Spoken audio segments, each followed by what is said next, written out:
guys, welcome to my channel. My name is ReadingBear and I hope you are ready for some more stories. And today, we'll take a look at some new idontworkherelady content. If you enjoyed my content, please don't forget to subscribe to my channel and post some bear emojis in the comment. And now, let's dive right into the stories.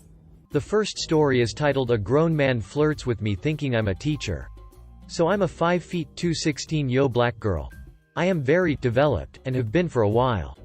My boobs often get remarked on and I know they and me always sounding like a swallowed a dictionary makes people think I should have skipped a grade. I was repeatedly confused for being a teacher during the start of high school and told I dress like I teach kindergarten. I understand that notion, because I wear pineapple button-ups and have straightened hair, carry myself with professionalism. I'm glad my efforts get noticed. However, I have my bad days, where all I want to wear is sweatpants and sweaters that swallow my developed body and hides it away from mockery. Today going back to school I felt a strong in-between. I wore something comfortable but professional, but the outfit definitely didn't like something a 16-year-old would wear. It wasn't revealing. It just looked like something that music teacher from Lemonade Mouth would wear. But it to me was a school outfit. Compared to everyone else fresh off break though, I definitely looked more like a teacher. I was with my principal waiting to go get lunch because I'm such a smarty pants and we missed each other and was sitting with my legs crossed on my computer doing schoolwork. 3 adults come into the office. I have bad social anxiety especially with adults, but I was going to just tell them that the principal was in the bathroom and would be back soon. Only if I said that, they'd stay here and delay our lunch plans. So I asked what they needed help with. They just needed to find the attendance office. Directed them right to it. And they left. Hooray. I wait for the principal for a while and she isn't coming back. So I go to look for her. She's talking to the group of adults. Apparently they are trying to enroll this kid. I see she's busy and go sit back down. She comes into the office and lets me order the food while she handles them. I wait a long time and get the call that the delivery is almost here. I am ready for pizza. I go to front door and wait for the pizza man. On the steps is an older tall Hispanic man with lots of curly hair. I always wished my hair could be that cool and curly, but it's not. I don't know how to explain the encounter we had, but basically he was smoking a cigarette and tried to hide it. I didn't understand why, but I guessed he was just joking around with me because he recognized me from earlier. Not because he thought I was a teacher and I'd caught him smoking on school grounds. He started to joke around about if I was going to get him expelled. I was very confused at this point and said, "No, just trying to avoid this conversation entirely." He slid a little closer to me and we actually began having a nice conversation. He swore a few times and stopped himself before waving it off rather animatedly. I swear a lot as well, but I don't tell adults it's okay to swear around me because it's honestly a personal thing for me to be able to curse someone out. Other than that, we are having a pretty nice and chill conversation. Then the pizza guy arrives and I realize I don't have the money on me. I'm about to go back inside, but the guy just pays for me. I thank him profusely and ask if he wants some pizza. He says yes. So while his family is still figuring out enrollment for who I learn is his nephew, we go back into the principal's office to share a pizza. He tried to get me to go sit in his car with him, but I just thought that was insanely unnecessary and wanted to tell the principal about the pizza being here so she could get some. As we are eating pizza, this guy reaches over and wipes some sauce from my face with a napkin. I pause. What the duck was that? I have had no so pleasant situations around creepy adult men before. So one-on-one time with an adult man who had no reason to be giving me one-on-one time was being up unpleasant memories. If it isn't clear to you by now what's happening, it certainly wasn't clear to me either. I just thought this guy was a nice innocent dude who just wanted to make conversation and get his nephew a friend who knew the school.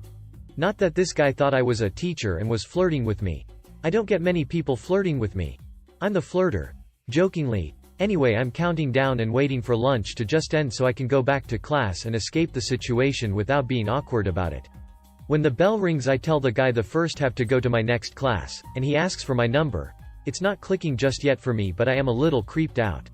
Still giving benefit of the doubt and thinking he wants it for his nephew. I don't remember what I said, but it was a rejection of giving him my phone number. I guess he thought black girls like to be told twice and got up and got behind my chair. I was freezing up at this point. I didn't know what to do. I'd never been in a situation where someone was this aggressive before.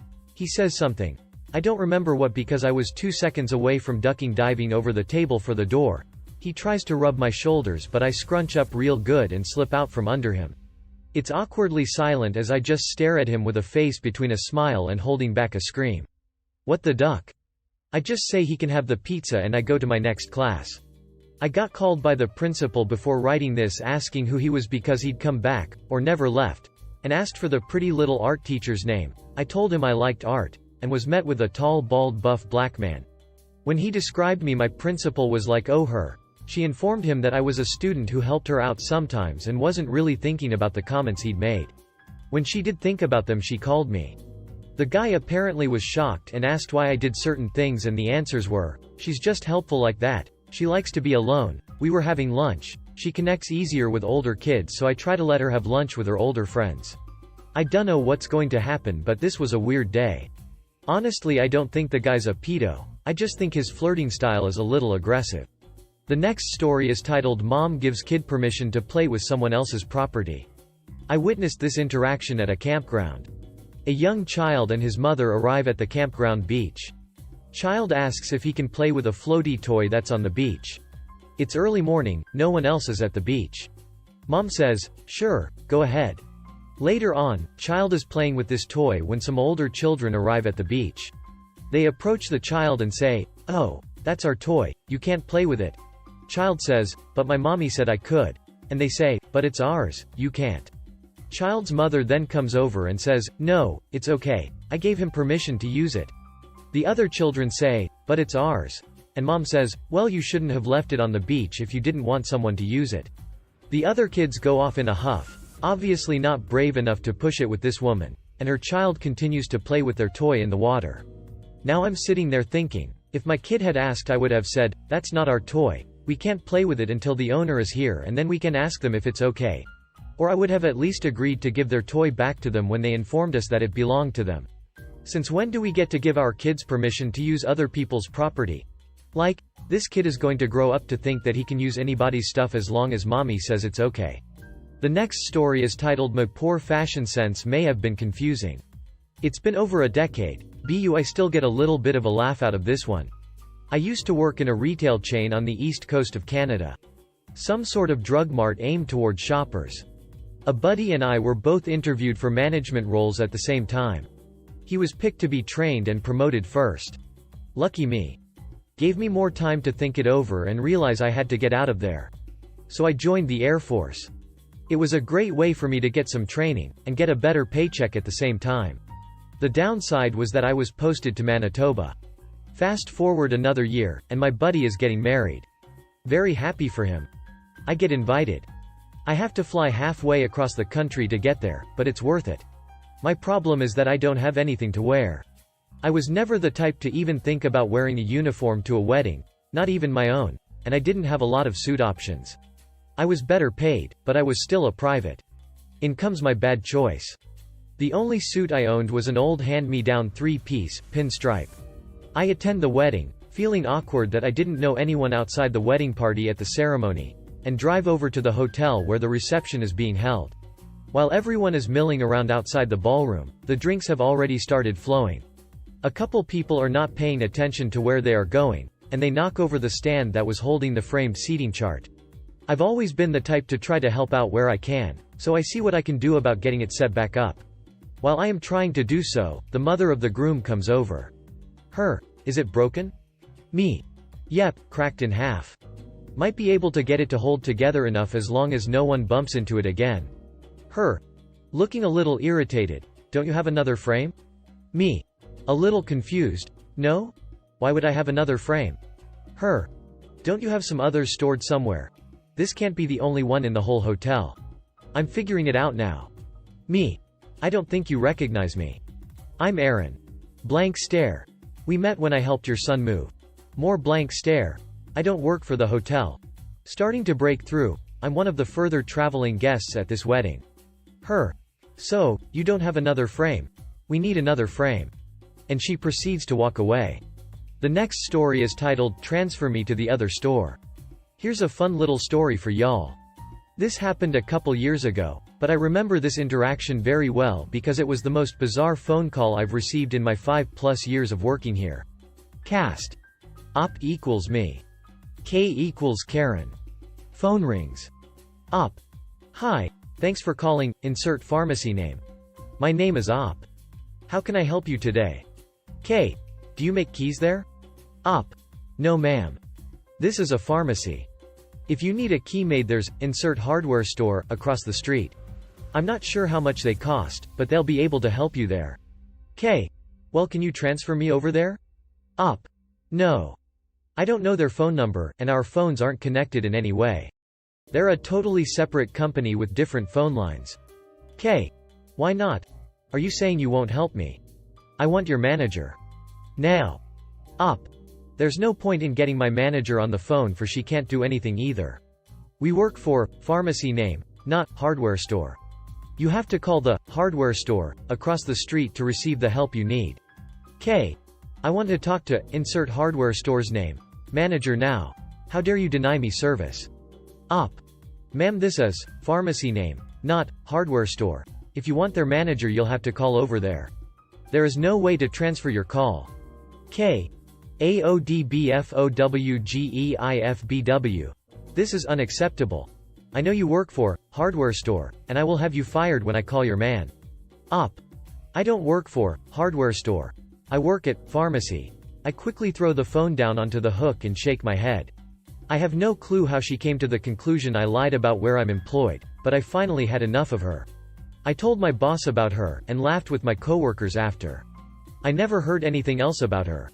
I have no clue if she even called the hardware store, but I do feel bad for whoever picked up her call over there. The next story is titled An Unintended Job. Years ago, my husband and I were on a cruise which stopped in Grand Cayman. I was headed to the beach with family and he was going solo on a snorkeling trip, which he ended up missing. While looking for his tour, he stopped by a small visitor info kiosk. These are a 1 or 2 person stand with just an open air window. Anyway, no one was there, so he went in to see if he could find the info he needed. While inside the kiosk, numerous people would stop and ask him directions questions. He was amazed that so many people didn't believe he wasn't an employee. I don't know what went through his head, but he decided just to give people the info they needed. He'd been to Grand Cayman several times and most of it was pretty simple stuff. However, a few people he said he didn't work there and didn't have the info. When they didn't believe him, he just made up directions, etc. He had so much fun playing info guide that he missed his tour. He said the highlight of his few hours was all the dirty looks he got from the wrong direction people. Some others insisted on giving in tips, which he left in the kiosk. I still cannot believe he got away with doing this. The next story is titled You Really Can Carry a Clipboard and Get Assumed You Belong. One of my friends runs charity events a few times a year through some non-profits and so has a membership to a local restaurant supply store that only offers memberships to restaurants, businesses, and non-profits. For background, the employees here wear street clothes and either a store jacket or safety vests. I was helping him do shopping for a particularly large event where we were going to be feeding 300 people for several days at a retreat, and so we had a massive list that encompassed visiting 4 separate stores. To keep it all straight and make sure we didn't miss anything, I'd put it on a clipboard and was carrying around a pen and highlighter. I was wearing pretty regular clothes, jeans and a band t-shirt, more casual than the street clothes most employees wore, typically blouses or polos. But I guess I looked like I knew what I was doing. While walking through the store, I was stopped at least twice by people asking me where things were who graciously apologized when I said I didn't work there. Then, as we're debating a couple of options on a shelf, I noticed some poor man who'd been hovering nearby for almost 2 minutes. Thinking we were in the way, I apologized profusely and moved our cart only to find that the poor guy had been waiting to ask me a question that whole time. I told him I didn't work there and he looked from me to my friend and then to my clipboard. Realizing his confusion, I had to explain that it was our shopping list. He didn't seem to understand, so I showed him the list, which, admittedly, had prices and brands on it. We were being thrifty. I'm not sure he believed me as he wandered off still looking confused. The next story is titled Blac Polo. When I was in my senior year of high school, just before the whole fiasco hit, I was shopping by myself in my local food for less. It was directly after school, so I was in my uniform, which consists of a black polo with the school logo, which was a purple kraken, on my right breast. I was also wearing light khakis and a school jacket which covered my logo, so me being mistaken was somewhat understandable. I was passing to aisles to get to the produce section when out of nowhere I hear a soft, "Excuse me." It took me a little while to respond, but I turned to face a man pushing a cart. He immediately asks if I can help him. It took me a while to absorb it, but unconsciously, I pulled my jacket slightly off to reveal the logo. Immediately, the man was like, "Oh sorry," and walked away. I didn't really think about it till much later when I realized that I just had an "I don't work here" moment. The next story is titled "I don't work here anymore." I'm not risking students' health and safety. Years ago, I coached gymnastics. I was coaching competitive gymnastics at a local gymnastics school that had decent students. I was working with some of the younger students on back handsprings and one of the girls separated her legs mid-air and kneed me in the nose, nearly knocking me out. I excused myself for a few minutes to get my bearings as I was literally seeing stars and thought my nose was broken. Had another coach watch my students while I went to the restroom. My boss came in and berated me for leaving my students. I explained what happened and that I had another coach watch them while I went to make sure I was okay. She told me this was inexcusable and to get back out there. I went back out and continued but was worried about the safety of the students as I was still dizzy. Boss came over and I was working on conditioning instead since I didn't feel great. Had the girls doing push-ups, crunches, etc. Boss said they need to be working on tumbling and I had to be spotting them. I said I don't feel safe spotting as I'm dizzy and am worried about their safety if I miss. She said she didn't care and let them fall, that they'll learn to not fall that way. The next day I came in and was scheduled to work with the upper-level competitors. I noticed one of the students had a huge, hinged knee brace on and asked her what happened. She said she had just gotten out of surgery last week for a torn ACL. I said she should probably be home resting and not training. My boss came over and said if she wants to make elites, she must train. Mind you, this is a girl that was 14 years old. The girl told me her doctor advised not to train and she could face permanent damage. Boss talked to mom and said she is fine to train and needs to come in, so mom brought her against doctor's wishes. My boss berated me in front of the students, coaches, and parents and said I don't care if she has a broken back, she needs to train.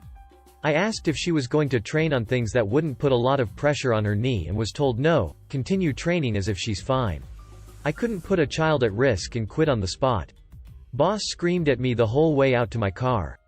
3 months after I left, I received a phone call asking if I could drive 4 hours away for 2-day gymnastics meet as they needed a coach with the team.